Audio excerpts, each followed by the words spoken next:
श्री स्वामी चरित्र सारामृत अध्याय पहिला. श्री गणेशाय नमः. श्री सरस्वतीये नमः. श्री गुरु श्री कुलदेवताय नमः. तसेच श्री अक्कलकोट निवासी पूर्व अवतारी यथार्थ श्री स्वामीराज यांना वंदन करून ग्रंथकार तिथे विष्णू बळवंत थोरात यांनी स्वामीचरित्र सारामृत चे नित्य पाठ्ययोगी पोथीचे लेखनाचा प्रारंभ केला आहे. सर्वप्रथम आरंभ देवताला व श्री सद्गुरू यांना वंदन करून जगतच्या विज्ञानातीत श्री विष्णुदेव यांनी स्तुती ग्रंथकाराने विविध गुणविशेषांनी केलेली आहे.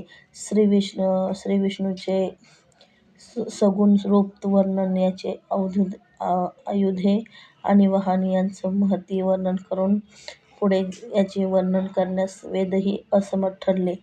महाविष्णू अवतारापाशी श्री स्वामीचरित्र सारामृत निघ्नविघ्न लिहून पूर्ण होवे असे आजवर्त करण्यात आलेले आहे. त्यानंतर ब्रह्मकुमार, शारदा, गुरुवर्य, मातापिता आणि ग्रंथकर्त्यांना वंदन करून त्रिगुणात्मक